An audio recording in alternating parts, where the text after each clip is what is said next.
Welcome to the Hey Docs podcast with your host, Jill Allen. Today, I am thrilled to have Stephen Strecker from Tower Realty Partners on for an episode. Stephen will be sharing insights into the process of working with a commercial real estate broker, the impact of space size on costs, and the pitfalls of taking on too much or too little space. He'll also provide his top tips for those starting their real estate journey. This episode is full of gold nuggets of wisdom. Let's get into it.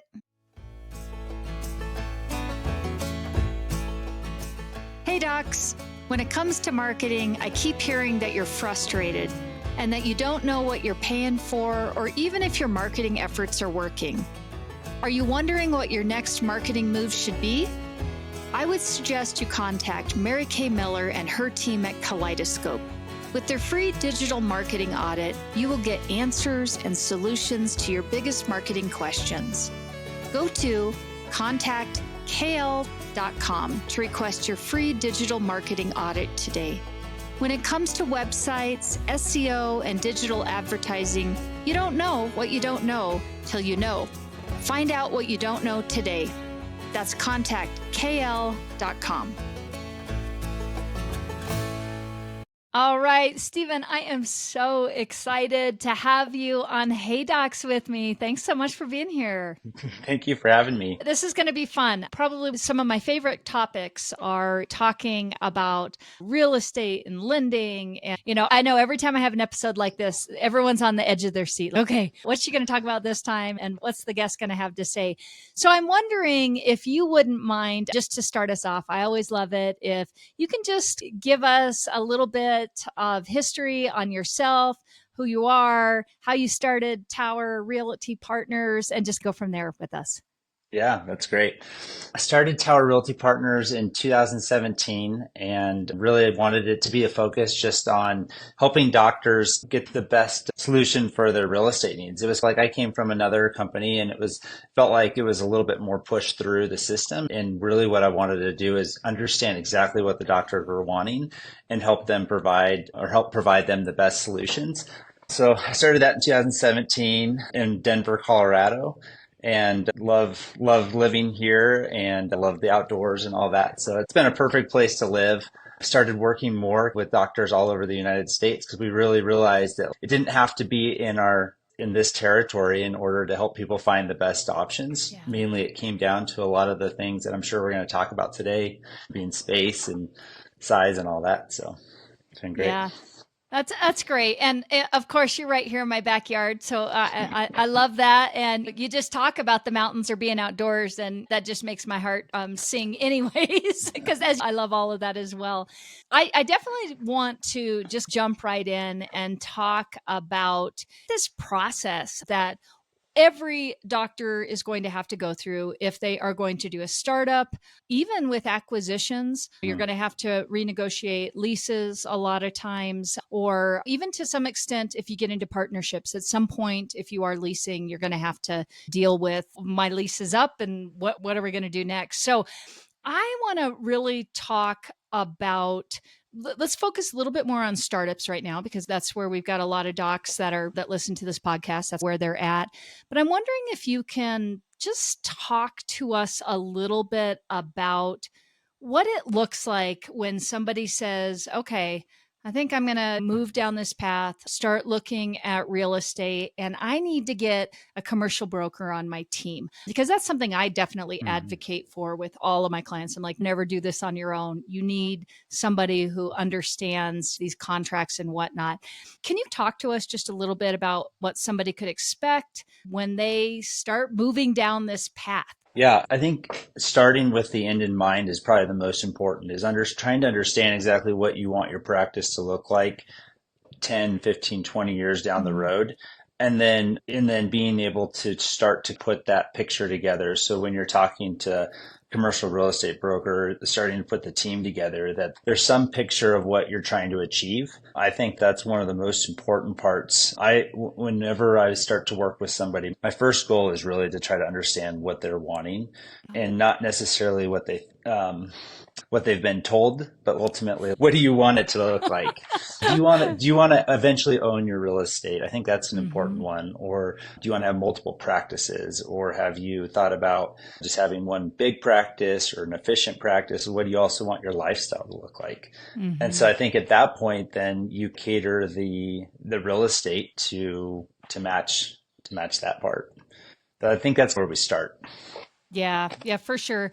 And it's such good information. And it's really difficult, I think, a lot of times for younger docs or docs that are just entering into this space of, okay, like this is a big commitment. Usually we're talking a Mm, 10-year lease, there's a lot of money involved in it. And they're just like, I just need to get to opening my practice. How can I think about where I want to be in 8 years or 10 years or 12 years or 20 years? But I love that advice because that is so true. Like it's better to slow down and think about it and talk about it and at least say it. Yeah, mm, I have thought about, I like that idea of building my portfolio and I like the idea of maybe having some property in it. Could it be my practice property that could go into that? Or I've got this site in mind later on. I want to build a practice, but right now I just want to get my practice up and growing or whatnot. So I love it. I yep. love it that you guys take that approach. That's definitely something we have to think about. So when we start moving down this road and you've had those discussions and you're like, okay, I've got a vision for where you're at. I know a lot of times I start with my clients when you get them from me. We've done demographics, we have an idea, the space, the area that we want to be. I think the big thing is we start thinking about, okay, what's the size space that we Mm, want, and then what's the cost going to look like? Because I think you and I can both say, having been doing this for a while now, I feel like there's the pre-COVID and then the yep. post-COVID. and Very true. and it is Mm. such a different market out there. So I'm wondering if you can just talk to us about what you're seeing in regard to costs and how the size of a space affects that and whatnot, especially for where we're at. We'll call this out for 2024, what you're seeing going, looking ahead, maybe at 2025 and beyond. No, it's a great question because I think like what we're seeing right now with the way interest rates, construction costs are affecting the lease rates dramatically because no landlord wants to lease space and lose money, even though they may be in a down market. But what they're not doing is they're not just giving away they're not giving away the real estate for free. So it's like we're caught in this weird market where construction costs are really high, interest rates are high for the landlords to own the property. And we're seeing probably across the United States, landlords holding pretty firm on higher prices. And so space and the size really does matter. As we're looking at it, everything comes down to making sure you have a team of experts that can understand like what the budget is that we're trying to work inside. Mm. And a lot of times that budget dictates backwards the size of the space we're going to get. Because in Seattle, you'll spend $350 a square foot. In Denver, it's $250 a square foot. And so just to build out an office, and depending upon how much money you have, really dictates the size of the space. And especially when we start to look at being in prime areas, if you want to be in the prime area, a lot of times you're going to pay a premium for that real estate. And so then it becomes a kind of a chessboard where you're trying to move pieces around to fit the budget into the space. And so sometimes you end up with a smaller space in order to be in the area you want. So that's probably the best way to think about it. And then other Yeah. times you can, if you were willing to be in an area or a center maybe that wasn't as prime, you could probably take on a little bit more space. Yeah. So Yeah.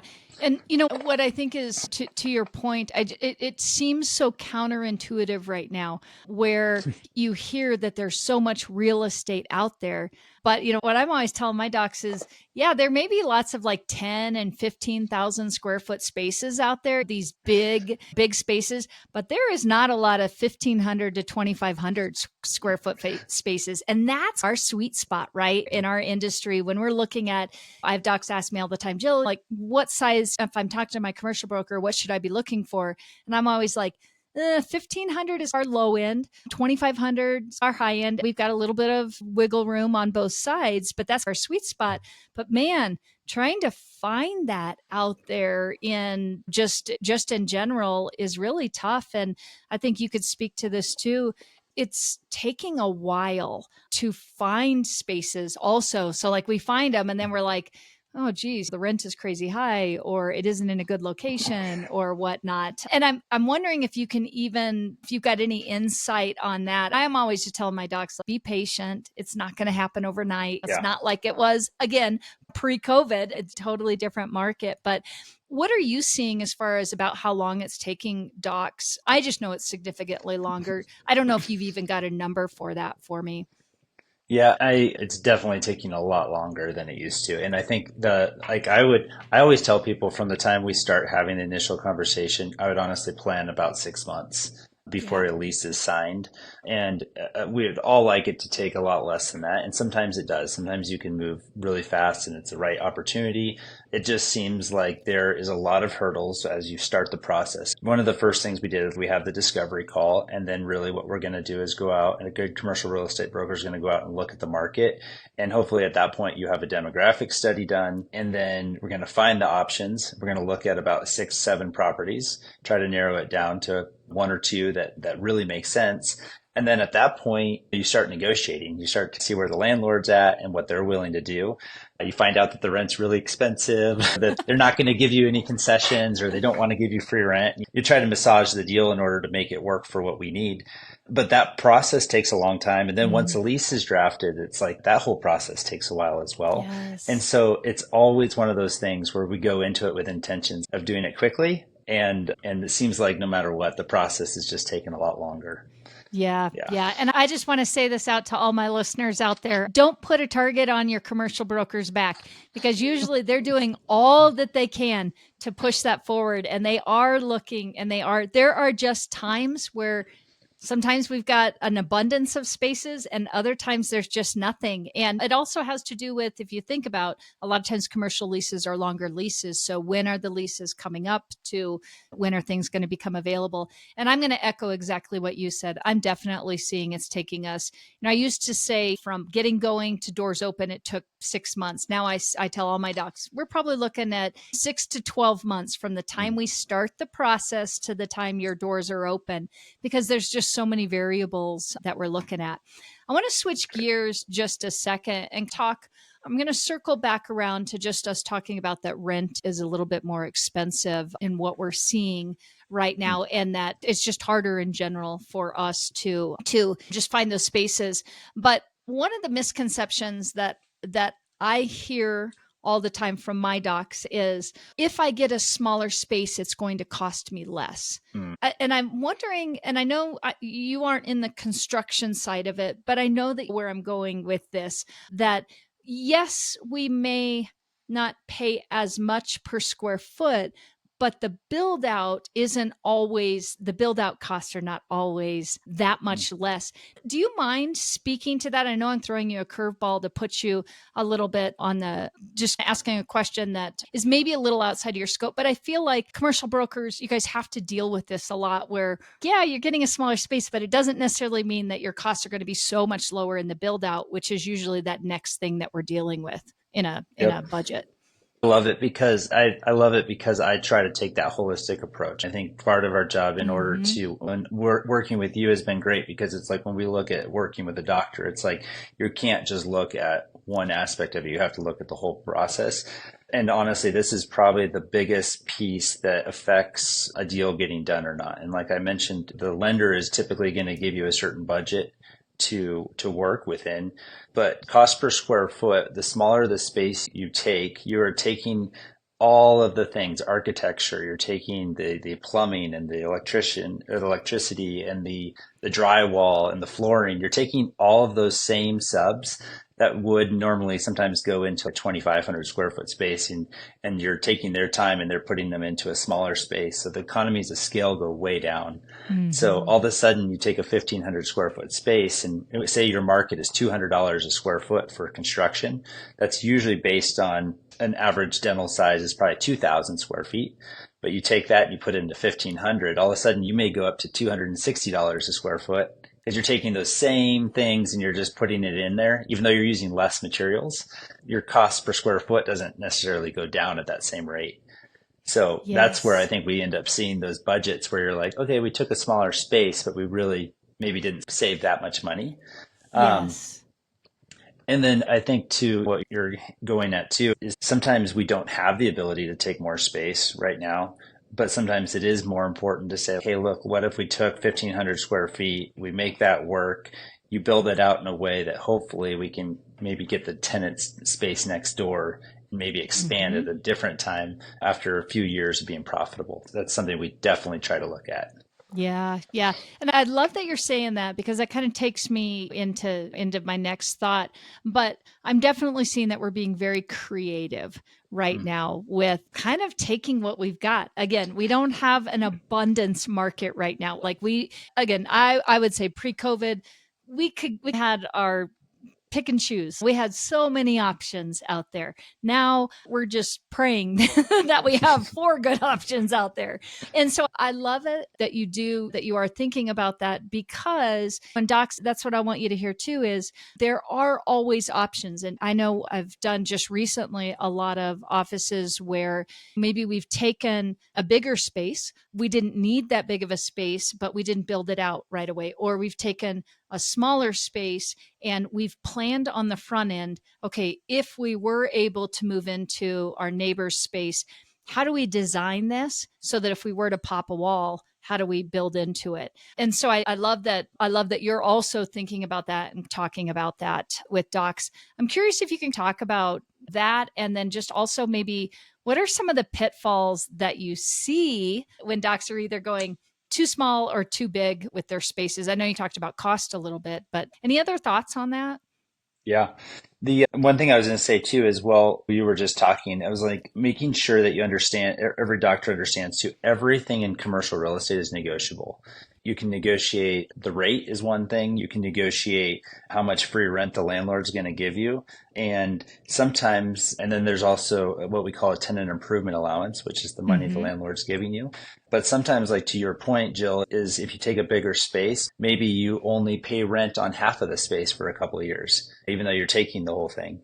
There's really different ways to get creative on it. And if you have a good commercial real estate broker who understands that, you really should be able to make a deal work. And it takes two parties. It takes the tenant's willingness to go down that road, and it takes a landlord that's willing to work with you. So you don't always find that situation, but everything is negotiable. Back to your original point, though, or your question about the size, I definitely think that taking too small of a space can really hurt you because you're limited then by your production. That's Mm-hmm. typically the number one thing I hear from doctors is that I ran out of space. I wish I would have taken more space. And if that's not an option, then you have to do the best you can there, and hopefully we can expand. Taking too much space is also dangerous because as a startup, cash flow is everything, and you just want to make sure you're limiting and minimizing your expenses as you're starting up. So I feel like sometimes taking too much space and building out an office, maybe it not being super efficient could be a little bit dangerous, but really working with good architects and yourself to minimize that makes a big difference. So we don't usually see that. But yeah, you don't, as a startup, taking any more than 2,500 square feet is, it seems to be a little bit dangerous or Yeah, on the big side. yeah, for sure, for sure. And this is something that I talk to docs a lot about is okay, just like you were saying, you got to think about your future. What are you going to want to do? What's your end game for it? We want to be thinking about that even for the way we practice within Mm, our practices. So, we're right now, I'm talking to docs a lot about, okay, there's never a better time to implement digital systems. And I think if we are looking at more aligners and more custom treatment and this, that, and the other, and more of our, I'll call it shared chair time, if we can be efficient with how often we're bringing patients back and we can think about where do we make money in the office. We make money in our consult rooms, and the ability for us to get starts. So if we're thinking about that, even in the design of the space, if we are taking a smaller space, what that's doing for us is saying, okay, I know for sure I have to have X amount of consult rooms. I suggest mm, two. We may be able to have less chairs, but if I've got the right treatment modalities going in my office, it's going to allow me to maybe not grow out of my space too soon, where maybe some of the ways we have been doing orthodontics in the past has been able to do that. So I love that you're thinking about that too, because all of that is really the key. And none of us know the future for sure, but if we can think about it on the front end, it really makes a big difference. True. Very true. So I'm wondering if we can just talk a little bit about some of the key phrases and things that docs should be paying attention to in leases. We talk about TI, and we talk about free rent, and we talk about CAM charges, and it's all these acronyms and different things that most people are like, I got nothing for it. I don't know what that means. And then how that plays into everything. So I'm wondering, I know we're going to just take it back like super basic, but since I've got an expert on, we might as well talk about it. So can you talk about some of those key, what they mean, and then what you as a broker are doing? Like, why is it important for us to have free rent? I know why it's important, but why is it important for us to have tenant improvement allowance and some of those things? Are you ready to revolutionize your orthodontic practice and retainer program? Then I suggest you reach out to Retainers for Life. It's like Amazon for retainers, convenient and efficient. Having Retainers for Life in your practice means patients can easily order retainer replacements online with direct delivery to their mailbox. No more emergency appointments, waiting, or strain on your practice. It eliminates the hassle of managing retainers while adding a steady income stream and even equips you with marketing tools to boost your success. Ready to get started? Go to www.afterorthorevenue.com/heydocs.html and mention our code RFLHEYDOCX to receive $2,000 off your onboarding fee. With Retainers for Life, you can say goodbye to retainer headaches and hello to effortless efficiency and extra revenue.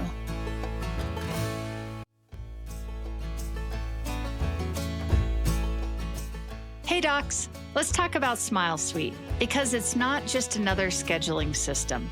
It's a game changer in the world of new patient management.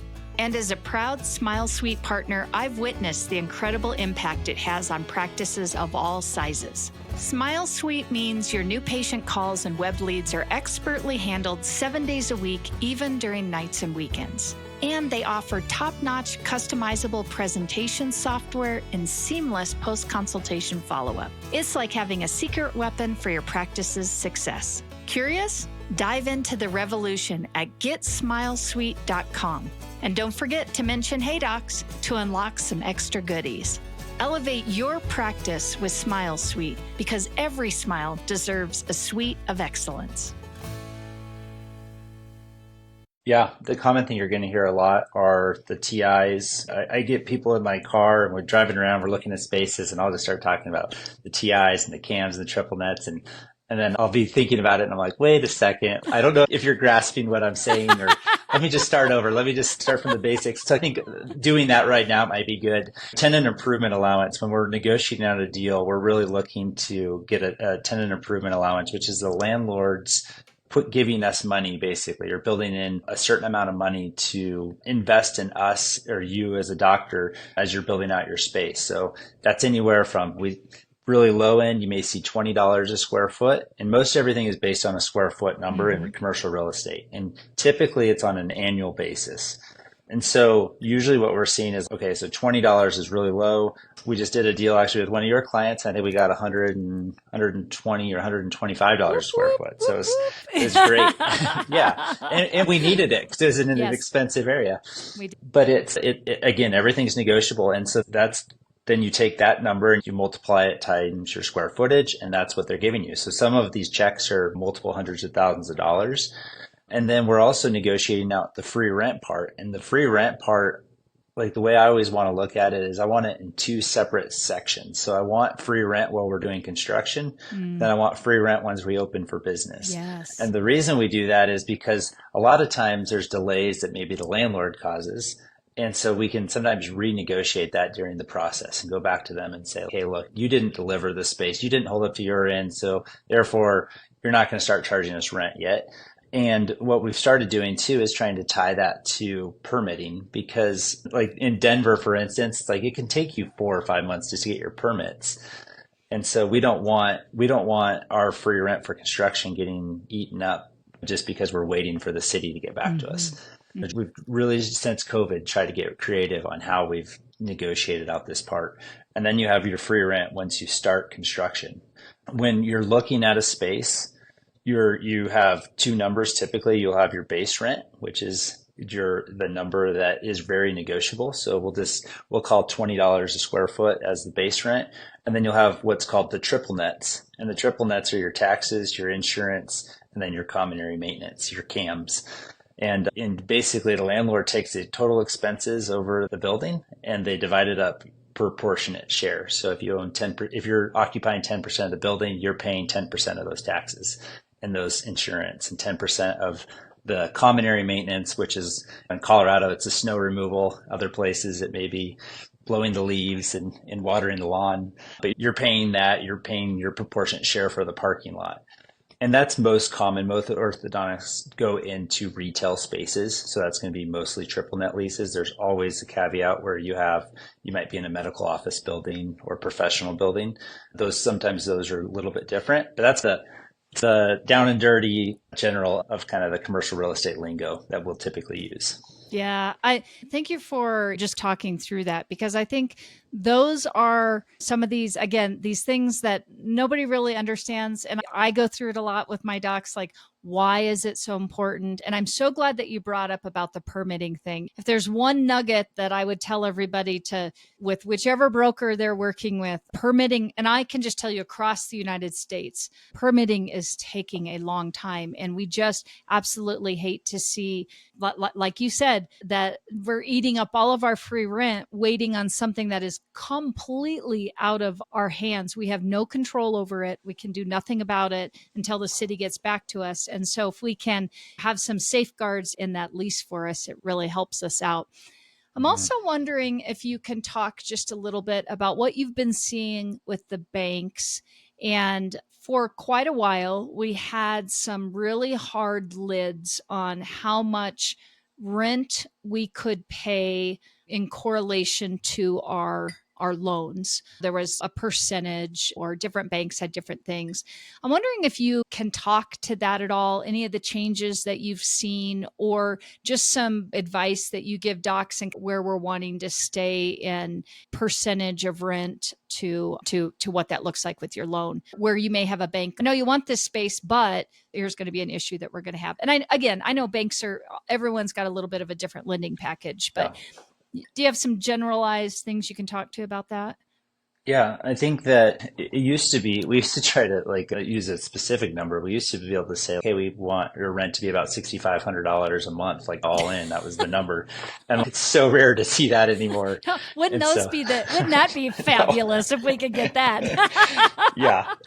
It's so in certain markets you will still, but like it is for the most part, it seems we're seeing really big numbers and rents of $8,000, $9,000, $10,000 a month. And that should include your triple net. Like when I try to talk about the rents, it should be all of it, because you're only able to negotiate the base rent, and the triple nets are a direct pass through. So it's just the actual cost, but you have to look at it from your total monthly expense. And that's how the bank does.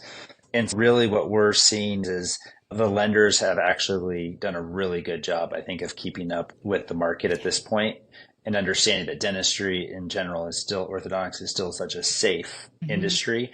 And so they're understanding yep, it's just costing more and we need to fluctuate. And so I think they've done a really good job.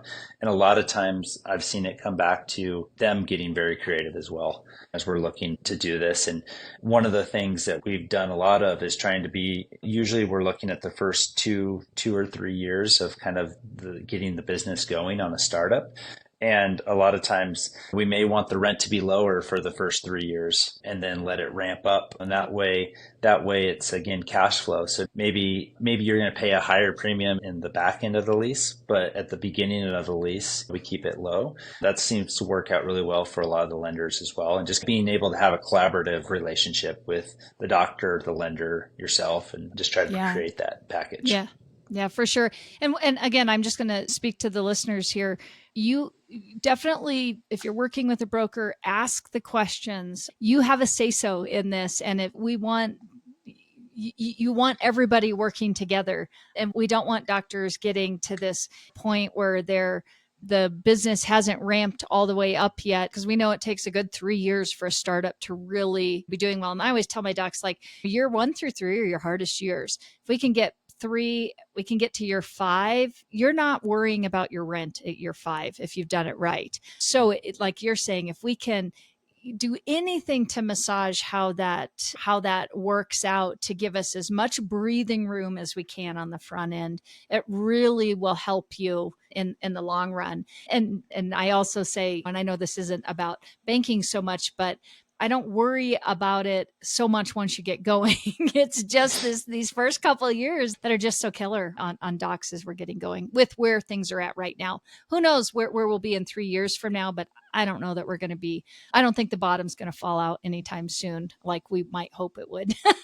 Yep, agreed. I don't think it will. So as we finish up, I'm wondering if you, I don't know, have maybe top 3 pieces of advice that you might give docs out there if they are looking to get going. They're like, okay, I think I'm ready. I think I'm ready to do this. What are some top pieces of advice you give them? I definitely think being patient and understanding, like having a realistic expectation on what that process is going to be. I think it's so easy to get fatigued through the process where you start it and then a couple of the spaces that you really wanted fall apart. Don't get frustrated. Know that's going to happen. Don't get attached to one space. I also think that asking a lot of questions, making sure that you put a team around you that is open to having questions. A lot of times the doctors, they're first time opening a practice. Most people doing a startup, that's their first time, and maybe it's going to be the only time. And so making sure that you're working with people that you can ask questions, they'll educate you through the process. And then I just say, try to have a vision of what you want as you think about the practice that you want, and the understanding like the demographics you want to be in and like the style of practice, and being able to articulate that, or being able to have even Pinterest pages or something of what you want really does help paint the picture to the team that you're about to put together. And you can understand the right architect, and you can understand the right type of building even. So I think that helps a ton when somebody comes to me with a little bit of the vision. Yeah, that's great. Great advice. If somebody wants to get a hold of you, what is going to be the best way that they can do that? Because I'm sure your phone is going to be ringing. Your email is going to be a hot. Oh, love it. No, that's honestly the best way. I think my cell, I'm always on it and always on my email and my phone. But my phone is 720-308-3200. And then my email is Stephen, and it's Stephen at tower-brokers.com. So that's probably the best. Those are the best way. My website as well. But yeah, I'm always available and happy to talk. And even if people just have questions, I'm happy to just be a sounding block to you. So yeah, that's thank you for that. And I know that people will be reaching out, and we'll also have your information in the show notes as well. As you may know, the way I like to finish up Hey Docs is with a little speed round. This either makes people excited or nervous. Are you ready for the speed round challenge? I'm ready. All righty. If you could start any business right now, what would it be? And something to do with woodworking, probably. Oh, nice. Love that. All right. What's the best investment you ever made? Definitely real estate. Definitely with owning homes. Yep. Great. How do you handle work-related stress? I pace. I like to pace and walk and just be able to think. I'm an internal processor, so I like to just be able to think through it all. Yeah, that's Definitely. great. So when you look down at your iWatch or your Fitbit and you're like, man, I did 20,000 steps today. It was a stressful day, huh? Yeah, exactly. Exactly. What's Try to one walk it out. trend in the industry that you're excited about? I definitely think we're seeing more and more availability, and I'm really excited about that. I think it needs to happen, and I'm really hoping that we see a lot more really good retail, good spaces come available. So I think that's going to happen.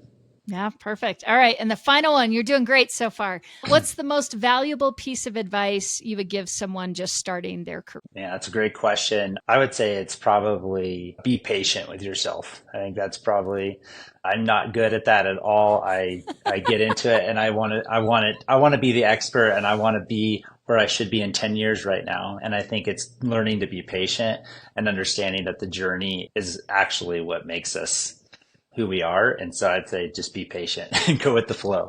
Yeah, yeah, perfect. I love it. I love it. Stephen, thank you so much for being on Hey Docs. This was awesome. I know everybody got a ton of information out of this episode. So thanks for spending your time with me on Hey Docs today. Thank you for having me. All right. Pleasure. See ya. See you next See till ya. next time. Thank you.